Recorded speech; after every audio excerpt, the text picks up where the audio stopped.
Welcome, Scouts. My name is Jacob Fonoy. Coming here from Lake Charles, Louisiana, and we're talking about the marvelous world of marbles tonight. So, if you just sit back and relax, and just enjoy the show with Marble Madness. The history of marbles. People have been playing marbles and marble-like games for thousands of years. Historians believe that marbles started with cave people playing with small rounded pebbles or balls of natural clay. Clay balls have been found in tombs of Egypt, in Native American villages, and in ancient Aztec pyramids. For thousands of years, marbles have been made one of the world's most popular and interesting and entertaining games. So here we have some marbles that are actually from Native American villages.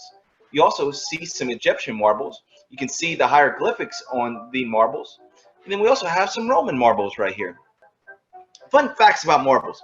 The Roman Emperor Augustus played with marbles made of nuts. In the 1700s is where we got the English name of marbles, because they were actually made out of chips of broken marble.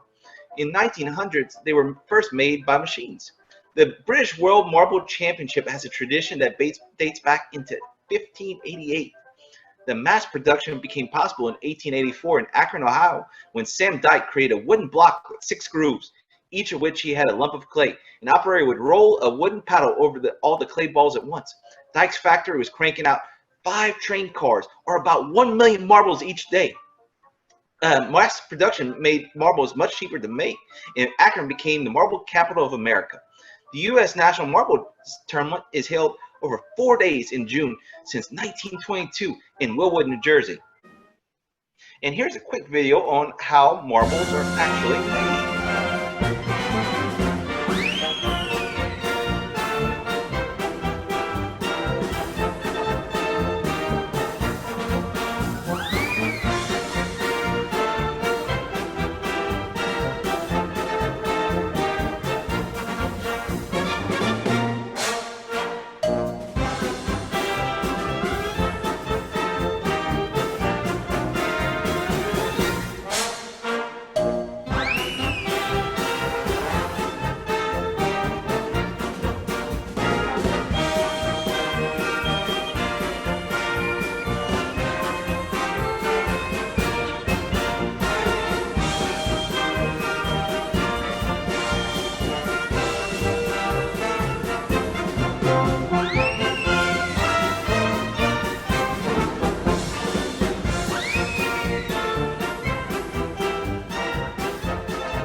So you might ask, what are the types of marbles?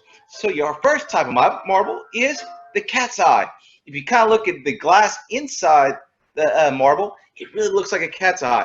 Our next ones are alley marbles. They're kind of a milky color with the coloration marks on the marble. Then you have your Aggie marbles. I kind of say they look almost like Jupiter. And then you have your Kami marbles. And then last but not least is our tall marbles. Our tall marbles are the big marbles you usually get. And so next we're going to kind of go into the different types of games we can do with marbles. So our first one is called the ringer. You draw a ring 10 feet across. You put 13 marbles in it, and you put it in a shape of an X. Each player tries to shoot from the outside of the circle while keeping the marble from outside the ring and trying to keep his shooter inside the ring. So if the shooter misses, his turn is over. But if the shooter hits some marbles and they come out and his shooter goes out, his turn's over, but he gets to keep those marbles. If his shooter stays in and knocks out marbles, he gets to keep those marbles while keep playing and shooting. And the person who collects the most marbles in the end is the winner. on each turn, a new player shoots from anywhere outside the ring. So you can really kind of choose your where you're going to shoot from. Our next game is called Plums. You basically get 2 lines 6 feet apart, and behind one line, you're going to set up all your marbles. The next one, you're going to have your shooter, and you're going to get behind that line, and then you're going to shoot the marbles out. If you can knock them off the line, that you get to keep those marbles. And so that's why we call them the plums. And so the play continues until all the plums are picked, and that means until all the marbles are knocked off the secondary line. And then our next game is called Dropsies. So basically, it's 2 feet across and 2 feet long square. And so you go and you put your toes on the line, and you get your marble, and you actually drop it, and it hits the marbles. If it knocks out the marbles, you get to keep them. And so whoever gets the most marbles by dropping their bombsies or their dropsies wins. So there's some marble terminology that we're going to let you know about. So the first one is keepsies. Is when you get to keep the marbles, you win in a game. Don't play for keepsies if you don't want to lose your marbles. Our next one is frenzies. Is so when you give back the marbles at the end of the game. So it's not like you're going to keep those marbles forever. So that's the good thing. You're not going to lose your marbles in frenzies. In the end of the game, the next term is dubs. When you knock 2 marbles out of the ring with 1 shot. And finally, we have our term bombsies, dropping your marble on top of the target marble. That's where we kind of used it in dropsies. So other term we have is knuckle down, when you put 1 knuckle of your shooting hand on the ground as you shoot. And the next one is hissing, when you lift your knuckle as you shoot. So scouts, it's time to create some marble madness.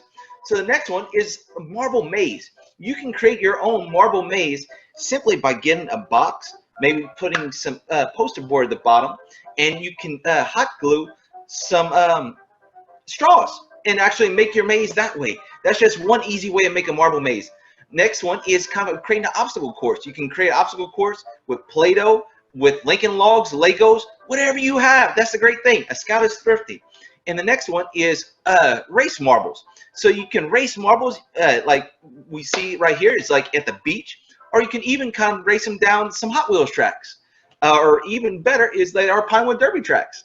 And then lastly is you, Scout, can create your own new marble game. You can come up with the rules, how many players. The sky's the limit. So finally, you can make your own marble bag. So the easiest way is to get your piece of felt cloth, 1 foot by 1 foot, and you're going to cut it in the shape of a circle. And we kind of see that shape of the circle right here. And so you cut out your circle, and then you're going to cut out little slits all along the edge of your felt.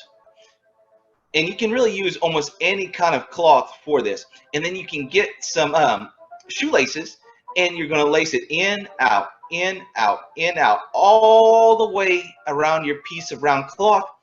And then you'll be able to kind of cinch it together, and it'll be able to hold your marbles. So that's the great thing about it.